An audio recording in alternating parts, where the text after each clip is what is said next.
মহাজনেরা কি বলছেন, সময় থাকতে ভজন করতে হবে, সকাল সকাল ভজন করো। যেমন মায়েরা কুড়ি ফুলে কিন্তু সেবা হয় না। সেবা কি হয়? কুড়ি ফুলে তুমি সেবা দিতে পারবে? পারবে না। আবার বাসি ফুল ঝড়া ফুলেও তুমি সেবা দিতে পারবে না, সে ফুল গোবিন্দ সেবায় লাগে না। সেবা দিতে গেলে কোন ফুল লাগে? আজকের ফোঁটা ফুল, সত্য পুষ্পটিত ফোঁটা ফুল। তার মানে দেহতত্ত্বের দিকে একবার তাকিয়ে দেখে। কুড়ি ফুল হলো আমাদের বাল্যকাল। এই বাল্যকালে ভজন হয়, হরি বল। বাল্যকালে ভজন হবে, ভগবানের সেবা দেবে, কিন্তু সে সেবায় মা তৃপ্তি পাবে না, শান্তি পাবে না, কারণ তুমি তো কিছু বুঝছো না। মানে ভালোবাসায় তৃপ্তি হচ্ছে না। আর বাসি ফুল মানে, ঝরা ফুল মানে বার্ধক্য দশা। চুলগুলো পাক ধরছে, একটা দুটো কুকুর, দন্ত পড়ে যাচ্ছে, শরীরে চামড়া আলগা হয়ে যাচ্ছে। আমরা সারাদিন একবারও কৃষ্ণ ভজন করতে পারি। মহাজনেরা বলছেন ওই বার্ধক্য দশায় সেবা হয় না। কি গো মাইরা, পারবেন? এই যে আমরা হিন্দু ধর্মের আমাদের কত উপবাস, বয়স হয়ে গেলে আমরা পারবো? বহু ভক্তরা বাবা জন্মাষ্টমী উৎসব পালন করি আমরা, কিন্তু এই যে আজকের ব্রত কখন পালন করে? জন্মাষ্টমী উৎসব বহু ভক্ত আমরা পালন করি, কিন্তু আজকে রাধা অষ্টমী কতজন করেছেন একবার হাতটা তোলেন তো দেখি। কেন এই কটা হাত উঠলো কেন? কি গো, রাধা কৃষ্ণ এরা অন্য কেউ নয়, এ তো আমার গোবিন্দের আল্লাদিনী শক্তি। শুধু জগতে জীবকে প্রেম শেখাবার জন্য দুজনে দুটো অঙ্গ ধারণ করেছে। কেন? একা একা প্রেম হয় না, সুখ না। কারণ দেখবেন মা, যখন আপনারা সাজগোজ করবেন, কোনো সময় দেখবেন আয়নার কাছে দাঁড়াবেন, নিজেকে নিজে ভালো লাগে, মানে নিজের প্রেমে নিজে পড়ে, মানে এতটাই সুন্দর সাজ হয়েছে। মানে নিজে আয়নায় দেখেছিল আমার গোবিন্দ একদিন, আর দর্শন করে মনে মনে ভাবলো আমি এত সুন্দর, কিন্তু একা একা কি বাবা আনন্দ উপভোগ করা যায়? তাহলে একটা নারী প্রেম, তার জন্য ভগবান নিজের অঙ্গ থেকে নিজের আল্লাদিনী শক্তি, আল্লাদিনী মানে আনন্দ শক্তি, নিজে আনন্দ উপভোগ করবে বলে আমার রাধারানীকে সৃষ্টি করেছে। রাধারানী কারোর গর্ভে আসেনি, রাধারানী গোবিন্দের আল্লাদিনী শক্তি। এই রাধা কৃষ্ণ কোনো ভেদ নয়। আর যারা বোঝে না বাবা, তারাই জানে না, তারাই এত এত কথা বলে রাধা কৃষ্ণ প্রেম করে বেড়াচ্ছে। ওরা অন্য কেউ নয়, ওদের একই আত্মা, দুটো অঙ্গ দুটো দেহ ধারণ করেছে। কেন? জগৎকে লীলা শিক্ষা দেওয়ার জন্য। তাহলে আজকের সেই রাধারানী সখীদেরকে বলেছিল, সখীরে কুড়ি ফুলে সেবা হয় না, বাসি ফুলে সেবা হয় না, আমাদের ফোঁটা ফুলে লাগা। আর ফোঁটা ফুল মানে আমাদের যৌবন। কি গো মাইরা, যখন দেখবেন তোমার শরীরের ক্ষমতা থাকবে, এই যে হাত পা চলবে, তোমার শক্তি আছে, তোমার ক্ষমতা আছে, কাজকর্ম করবা, তখন ভজন সাধন করে যতটা তৃপ্তি পাবে তা অন্য কাল কোনোদিনই হবে না। তাই জন্য রাধারানী বলেছিল, ললিতা রে আমার গোবিন্দ ব্রজ ছেড়ে মথুরায় চলে গেল। আরে যেদিন আমার বধূ মথুরা থেকে ব্রজে আসবে, সেদিনে যদি আমার দেহে না থাকে, বলে বলে বিধি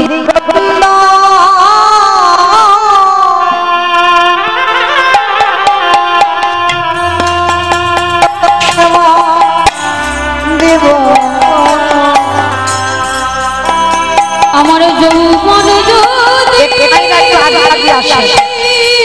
পিছনে সামনে অনেকটা জায়গা আছে, একটু আগে আগে আসে।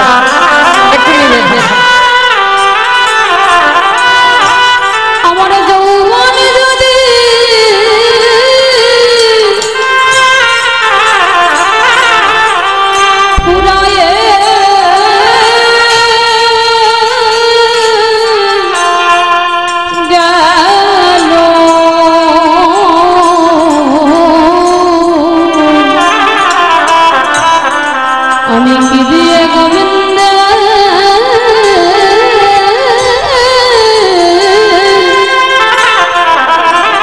বলে বলে সেবা করি ললিতা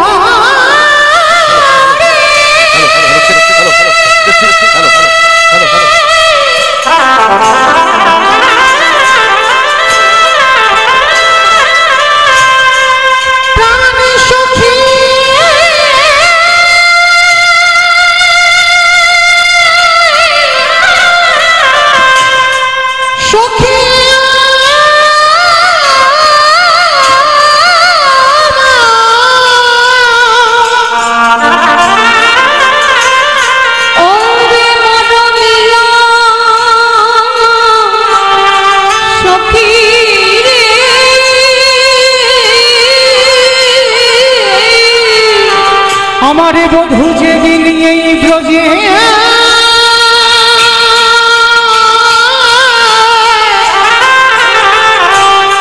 ব্রজে ফিরে ফিরে আসিবে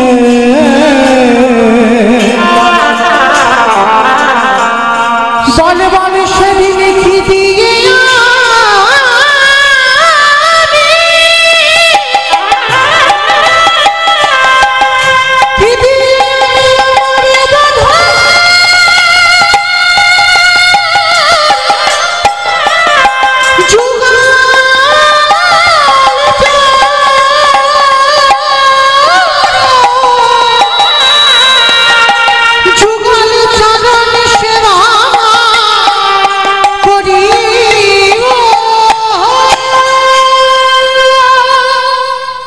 তো চলেন মায়েরা আজকের ভজন করতে হবে সকাল সকাল।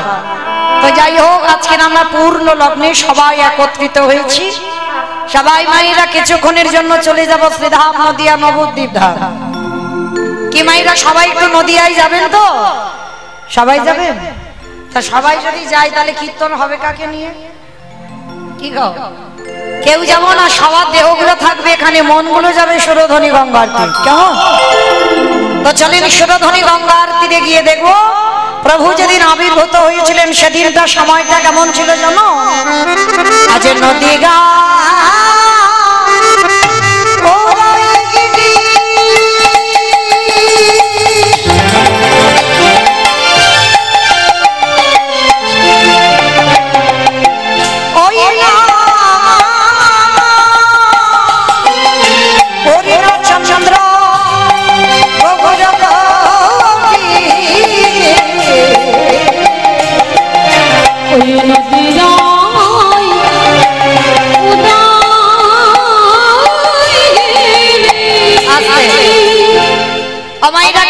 শুনতে গেলে ভগবানের জন্য একটু কাজকর্ম করতে হয়। আপনারা জানেন তো কাজকর্মগুলো কি কি? হ্যাঁ, বসে বসে ঘুমাতে হয়।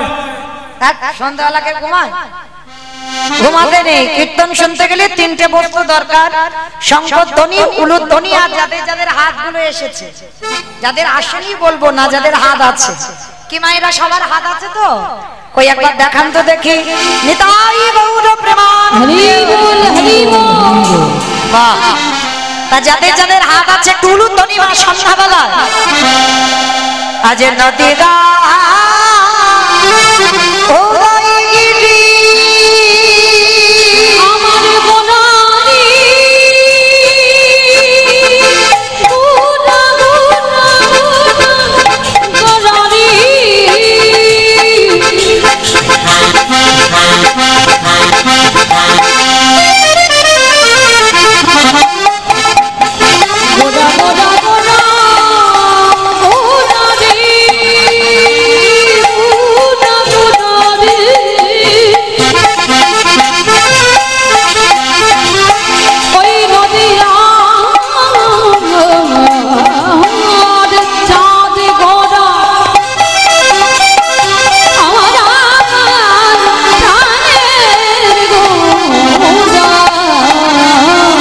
আজ নদিয়ায়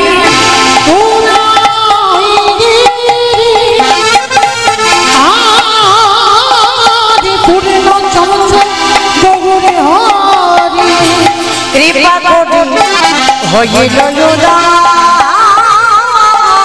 আজ কৃপা করি হইল আজ কৃপা করে হইল আজ সোনার নদিয়া প্রভু উদয় কাল সোনার নদী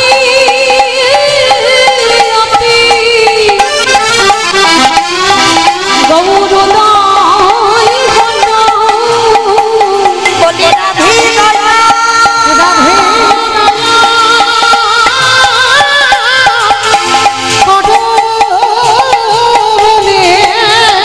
সোনার নদী গৌরদাই ওই না কলির জীব উদ্ধার ওই নদীতে উদয় হলো ওই নদীতে উদয় রাধে রাধে দয়া করো বলে নদীতে উদয় হলো রাধে দয়া করো বলে নদীতে উদয় হলো নদীতে উদয় হলো কৃপা করে হইল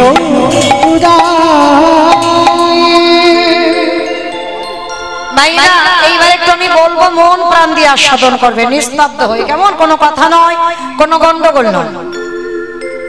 কলিকালে যিনি সত্যতে নারায়ণ, ত্রেতাতে রাম, দাপরে কৃষ্ণ, কলিতে হলো গৌরাঙ্গ। চারটে যুগে ভগবান চার ভাবে অবতীর্ণ হয়েছে, কিন্তু যেই নারায়ণ, যেই রামচন্দ্র, যেই কৃষ্ণ, সেই তো গৌর। তাহলে আজকের কলিযুগে যে কৃষ্ণ গৌর হয়ে এলো, সাধারণ কোন ভক্তের ডাকে আসেনি, এসেছিল কার ডাকেই না? শান্তিপুরের মাটিতে বুড়ো অদ্বৈত আচার্য গোসাই। আমাইরাই অদ্বৈত আচার্য গোসাই কে জানো? তোমাদের গ্রামে জানো কেউ ভেবো না। যাদের বাড়ি পঞ্চতত্ত্ব ছবি আছে, বাবা শ্রীকৃষ্ণ, চৈতন্য প্রভু নিত্যানন্দ, শ্রী অদ্বৈত গদাধর, শ্রীবাস আদি গৌর ভক্তবৃন্দ। এই যে বাবা 5 জনের ছবি আছে, মাঝখানে জেনে নিমাই, আমরা সবাই জানি। আর ওই নিমাইয়ের ডান দিকে দেখবেন একটা বয়স্ক লোক দাঁড়িয়েছে, একেবারে মুখে চুল গোপ, দাড়ি পেকে সাদা, ইনি হলেন বড় অদ্বৈত আচার্য গোসাই। আমার চৈতন্য মহাপ্রভুর থেকে 52 বছরের বড়, 1-2 দিনের বড় নয়। আর যার আকুল আহ্বানে 12 বছর তুলসী ভাসিয়ে কৃষ্ণকে গৌর করে এনেছে। তাহলে এইবার আমাদের জানার বিষয়, পৃথিবীতে ভক্তের অভাব নাই মা, লাখ লাখ ভক্ত আছে, হাজার হাজার ভক্ত আছে, কোটি কোটি ভক্ত আছে। তাহলে এত ভক্ত থাকা সত্ত্বেও একেবারে শান্তিপুরের বুড়ো মালির ডাকে কেন এলো কৃষ্ণ গৌর হয়ে? এটাই আজকের আমাদের প্রথম জানতে হবে, কিসের জন্য এলো ওই শান্তিপুরের বুড়ো মালিরটার ডাকে। তাহলে বাবা ওই বুড়ো মানুষটার শরীরে কতটা পাওয়ার ছিল, কতটা ক্ষমতা ছিল, যার জন্য কৃষ্ণকে গৌর করে আনলো। সেই সুখবিলাস পরিত্যাগে করে, রাজ সিংহাসন পরিত্যাগে করে, রাজ ঐশ্বর্য পরিত্যাগে করে কলিকালের মাটিতে গৌর হয়েছে। কারণ ওই মানুষটা সাধারণ কোনো মানুষ নয় মা, ওই মানুষটা ছিল যার একটা নাম হচ্ছে মৃত্যুঞ্জয়। আচ্ছা বলো তো বাবা, মৃত্যুঞ্জয় কোন ঠাকুরকে বলে? শিব ঠাকুরকে। বাহ, শিব ঠাকুরের নাম হচ্ছে মৃত্যুঞ্জয়। কেন মৃত্যুঞ্জয় বলা হলো? না ওই একজনই দেবতা বাবা মৃত্যুকে জয় করেছিল। সত্যযুগে মরণ হলো না, ত্রেতা যুগে মরণ হলো না, দাপরিতে মরণ হলো না, কলিযুগের মাটিতে সেই ভোলানাথ অদ্বৈত আচার্য গোসাই হল। তাহলে আমাদের জানার বিষয় যে আজকের যে ভোলানাথ 3 যুগে শিব হলো, কলিকালে কেন শিব হচ্ছে না? এই কেনর কথা জানতে গেলে বাবা আমাদের সবাইকে যেতে হবে মহাভারতে যুধিষ্ঠির রাজস্বয় যজ্ঞে। এই মহাভারতে যুধিষ্ঠির মহারাজ করেছিল রাজস্বয় যজ্ঞ। যারা এখানে তত্ত্ব জ্ঞানী, যারা শাস্ত্র জ্ঞানী, যারা গ্রন্থ পাঠ করেন তারা জানেন এই রাজস্বয় যজ্ঞ করতে বাবা বহু মানুষের প্রয়োজন। কারণ যোগ্য অনুষ্ঠান একা একার দ্বারা অসম্ভব। যেমন আমার এই কমিটি দাদা ভাইরা এই যে রাধা অষ্টমী কীর্তনটা করাচ্ছেন, একা একার দ্বারা কি হচ্ছে? আপনারা প্রশ্ন করবেন মৌমিতা কেন ব্যক্তিগত কীর্তন তো হয়, একাই অনুষ্ঠান করে? বলে শোনো ভাই, অর্থ হয়তো একজন দেয়, কিন্তু শ্রম অনেককে দিতে হবে। যেমন এই অনুষ্ঠান করতে গিয়ে কত দাদা ভাই, কত ভাইদের, কত বাবাদের শ্রম দিতে হয়। তো মহাভারতে যুধিষ্ঠির মহারাজ রাজস্বী যজ্ঞ করলো, আর সেই যজ্ঞে ভগবান কৃষ্ণ বর্তমান থেকে সবাইকে দায়িত্ব বুঝিয়ে দিল, সবাইকে একটা একটা করে কাজ বোঝাচ্ছে। আর যুধিষ্ঠির মহারাজ ডাক দিল, কৃষ্ণ কৃষ্ণ, তুমি তো সবাইকে দায়িত্ব দিচ্ছ, ও কৃষ্ণ তুমি নিজে কোনো দায়িত্ব নেবে না, নিজে কোনো কর্ম করবে না? ভগবান আমার একটু মুচকি হেসেছে, হেসে বলল, জানো যুধিষ্ঠির দাদা, আমি তো সবাইকে একটা করে কাজ দিয়েছি, আর আমি আমার জন্য আলাদা করে দুটো কর্ম ফেলে রেখেছি। সে কি, তুমি সবাইকে একটা করে কাজ দিচ্ছ, আর তুমি তোমার নিজের বেলা দুটো কাজ? আচ্ছা কৃষ্ণ, তুমি কি কি কাজগুলো করবে একবার বলো তো দেখি। বলে, জানো দাদা, আমার প্রথম কর্ম হবে এই যজ্ঞে যত যত ভক্তরা আসবে, আমি কৃষ্ণ দয়াময় হয়ে সবার প্রথমে আমি নিজের হাতে তাদের চরণ যুগল আগে ধৌত করে উঠেছে। অসম্ভব কৃষ্ণ, এটা তুই কি বলছিস? কে কোন জাতের মানুষ আসবে জাতের ঠিক নেই, আর তুই সবার পা ধোয়াবি? বলে, হ্যাঁ দাদা, এটা হবে আমার প্রথম কাজ। একটা কথা মনে রেখো না, মানুষ জাতের বিচার করে, কিন্তু আমার ভগবান জাতের বিচার করে না। কে হিন্দু, কে মুসলমান, পশু পাখি, কীট পতঙ্গ, দানব মানব, সবাইকে আমার ভগবান প্রেম দিয়েছে। আর প্রেম যদি না দিত, নবদ্বীপের মাটিতে মলয় চাঁদ কাজীকে উদ্ধার করত না। যে জায়গাটা কাজী সাহেবের সম্পত্তি, সেটা এখন হয়ে গেছে বাবা মায়াপুর। ওটা ছিল মিয়াপুর, মানে মুসলমানের নাম অনুসারে মিয়াপুর ছিল, সেটা আমরা হিন্দুরা করে দিলাম বাবা মায়াপুর। তাহলে সেই কাজী সাহেবকে উদ্ধার করেছে। আপনারা যারা যাবেন মায়াপুর দেখবেন, ওই মায়াপুরের আগের স্টপেজে পড়ে না বামন পুকুর, ওই বামন পুকুরে আছে আজও সেই কাজী সাহেবের সমাধি। ওই মুসলমান, বিধর্মী মুসলমান কাজী কি করেছিল? হিন্দুদের হরিনামে বাধা দিত। যেখানে যেখানে হরিনাম হবে, যেখানে যেখানে কৃষ্ণ নাম হবে, খোল করতাল গিয়ে ভেঙে গুড়িয়ে দিত। করতালগুলো নিয়ে সুরধনী গঙ্গায় ভাসিয়ে দিত, খোলগুলো লাঠি দিয়ে ভেঙে দিত। সবাই কি আমার নিমাইয়ের কাছে নালিশ জানালো। আর আমার ভগবান তো কোনোদিন রেগে যায় না, সবাইকে বোঝালো তোমরা শান্ত হও, আমি দেখছি কি করা যায়। পরের দিন কাজী সাহেব ঘুমিয়ে আছে বাবা, আর ভগবান কি করেছিল জানো? দেহটা মানুষ আর মুখটা পশু। বলো তো কোন ঠাকুর? দেহটা মানুষ আর মুখটা পশু। গণেশ ঠাকুর। বলে গণেশ ঠাকুর, মন্দ বলেনি, মানে ভেবেই বলেছে। কিন্তু আমি যেটা বলছি বাবা, এটা নৃসিংহদেব। দেহটা মানুষ আর মুখটা পশুর মতো। তো এসে কাজী সাহেবের গলাটা টেপে ধরে বলে উঠলেন, শোনো কাজী, তুমি যখন ওই হিন্দুদের হরিনামে বাধা দিয়েছ, হিন্দুদের কৃষ্ণ নামে যখন বাধা দিয়েছ, আজকে থেকে আমি তোমাকে সময় দিলাম 1 মাস। 1 মাসের মধ্যে আমি নিজের হাতে তোমার এই রকম দিনে তোমার প্রাণ নিতে আসবো। আর যখনই স্বপ্নটা দেখেছে বাবা, ভোরের বেলা কাজী সাহেব উঠে ছুটেছে নিমাইয়ের কাছে। আছাড় খেয়ে বলল নিমাইয়ের চরণে, নিমাই, আমি বড় ভুল করেছি বাবা, আমি বড় অপরাধ করেছি, আমায় ক্ষমা করে দে।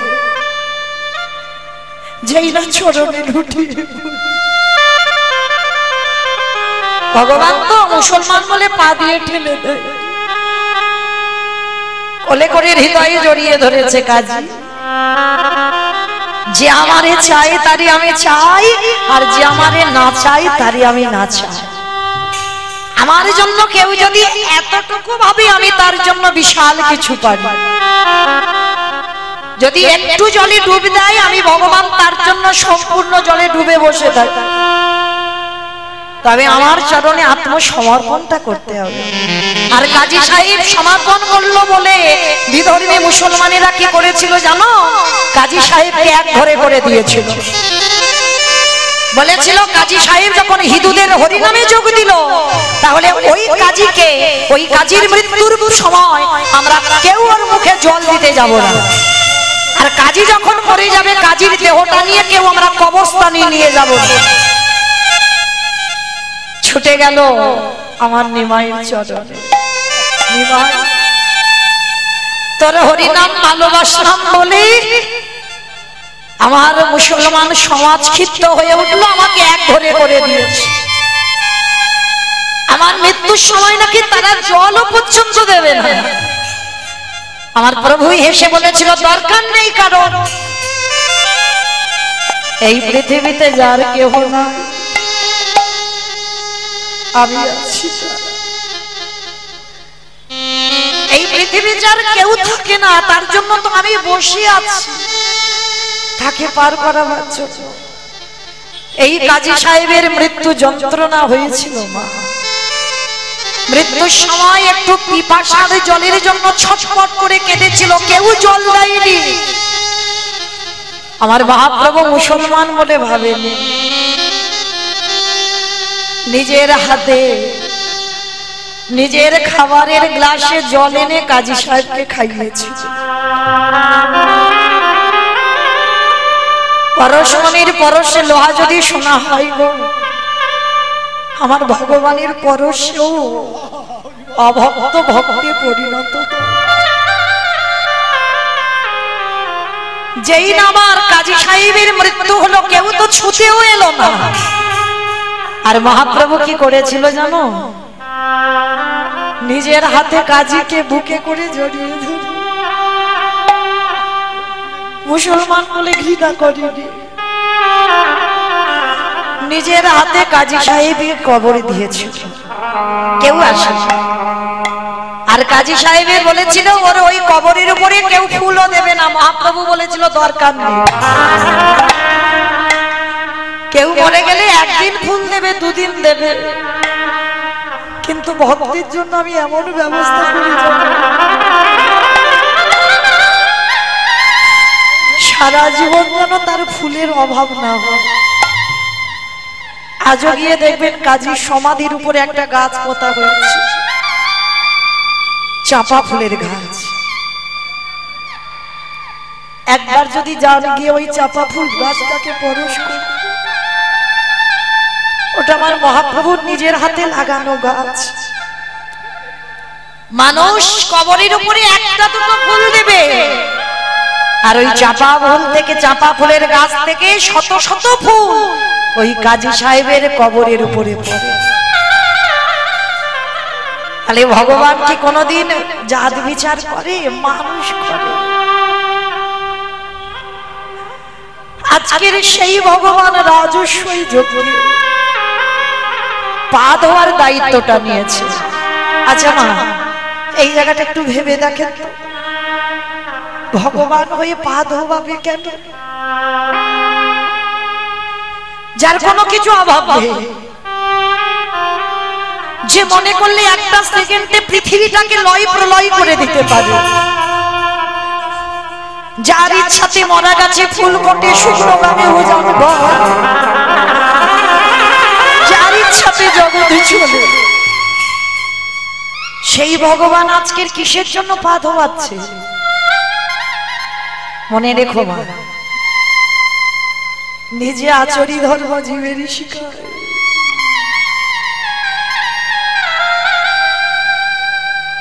নিজে না করলে ধর্মজীবকে শেখানো যায়। আমি যদি আমার বাবা মাকে সম্মান না করি, আমার কথা শুনে বাবা কেউ শিখবে বলে কিছু মনে হয়? আমি যদি বৈষ্ণব দেখলে আমি যদি নত জানু না হই, আমাকে দেখে কেউ শিখবে বলে মনে হয়? আমি যদি সাধুগুরু বৈষ্ণব চরণে নত হই, তবেই আমাকে দেখে শিখবে। আমি কৃষ্ণ বলে কাঁদলে তবে জগতের জীব কাঁদবে।